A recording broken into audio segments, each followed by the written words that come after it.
야, 상철이 이 자스가 누가 소설을 뒤에서부터 읽는데? 너그 나라에서는 그렇게 하나? 여기 학교라고 몇 번 말하노? 답을 먼저 듣고 과정을 즐기는 것은 없습니다. 상철 덕분에 많이 웃었고 상철과 있으면 항상 즐거웠던 것 같아. 미리 정답 말하면 많이 칭찬 못해줘서 미안하고 내 수업 그냥 귀엽게 봐줘서 고마워요.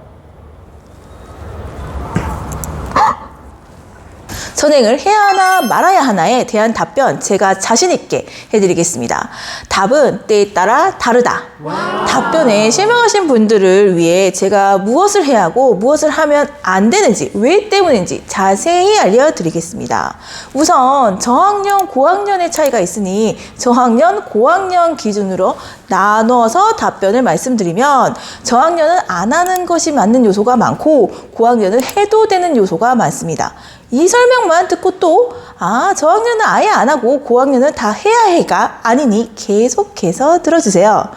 저학년의 학습 방향은 사실 기초 기본 교육이 많습니다. 그렇기에 교육과정이 해답을 찾는 것이 목적이 아닌 과정을 중요하게 여기는 경우가 많죠. 예를 들어 저학년의 대표적인 교육이 바른 글씨 쓰기인데 이 교육의 목표가 글씨를 쓰기 위해 칸을 누가 먼저 채우느냐 또는 한글을 틀리지 않고 잘 쓰느냐가 아니라 학습 목표가 글자의 모양을 알고 바르게 글씨를 쓰기 위해서 연습하는 것이 목표잖아요. 성과 위주의 목표가 아니죠. 옳은 답을 채우는 것이 목적이 아니다란 말이죠. 또한 기초 인성교육을 학습 목표로 가지는 경우가 많은데 이 교육의 포인트도 학습이나 과제를 하면서 스스로 감화해서 바르게 살 수 있는 가치관을 형성하고 스스로 깨닫는 것이 중요한 포인트들이 많습니다. 그런데 이런 종류의 학습에서 선행을 해버리면 아이들은 수업 시간에 태도가 바뀌어 버립니다. 집에서 같은 내용의 공부의 학습 문제를 해보고 온 아이들의 머릿속에는 나 이거 답한다, 말하고 싶다로 머릿속에 가득 차 버립니다. 그래서 그 학습 목표로 가는 과정의 이야기는 거의 듣지 않고 사실 안 들리죠. 어떤 질문을 하든 계속 앵무새처럼 답만 이야기합니다. 상철이 이런 과목은 통합교과인 즐거운 생활, 슬기로운 생활, 바른 생활에 거의 해당되니 통합교과의 선행은 추천하지 않습니다. 국어도 사실 그렇게 추천하지는 않습니다. 1, 2학년 아이들은 흥미가 아주 큰 영향을 끼치는 시기이기 때문에 그 흥미로 수업을 끌고 가는 경우가 많습니다. 아이들이 어리기 때문에 집중력이 짧기 때문이죠. 그런데 해당 내용을 알거나 답을 미리 예습한 경우 앞에서 말한 태도가 수업 시간에 거의 뒤덮여 버립니다. 가끔은 답만 계속 말해서 주변 아이들의 산통을 깨기도 하죠.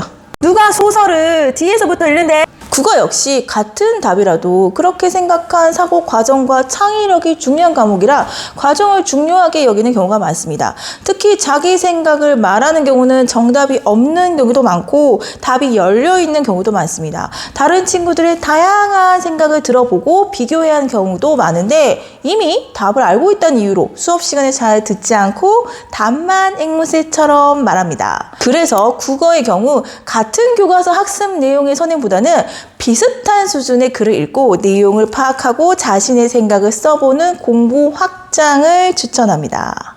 수학의 경우 비슷한 이유로 개념 위주의 학습이나 이해하기 쉬운 내용, 즉 도형이라든지 길이 재기, 표와 그래프, 단원 같은 것은 선행하지 마시고 개념이 너무 추상적이라 바로 이해하기 힘든 시간 개념이라든가 연습이 필요한 연습 같은 영역은 선행 추천합니다.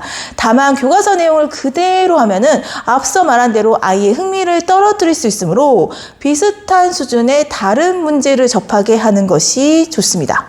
자, 저학년 정리했고요. 이제 고학년으로 넘어가 보도록 하겠습니다. 전체적인 개념은 비슷한데 과목이 늘어나고 내용이 방대해지기 때문에 반복해서 보는 것이 중요하시므로 어느 정도의 선행은 추천합니다. 중고학년이 되면 과목이 많아지므로 선행은 거의 국수사과에서 논하게 됩니다.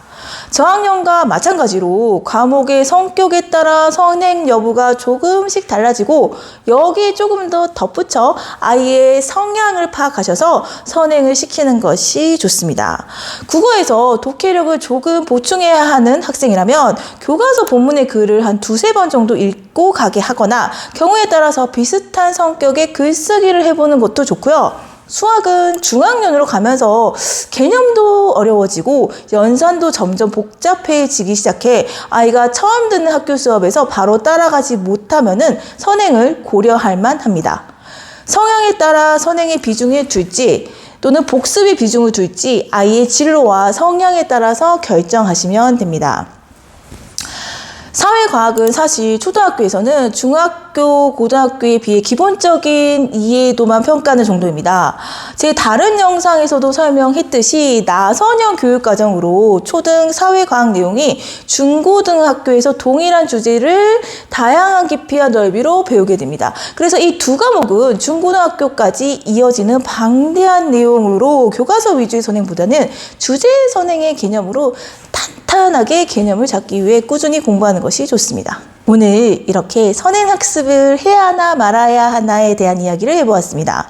인생이 공식처럼 정해진 것이 아니듯이 선행 역시 아이의 진로와 상태에 따라서 그때그때 융통성 있게 정하는 태도가 중요하겠죠. 사람 사는 것 똑같습니다.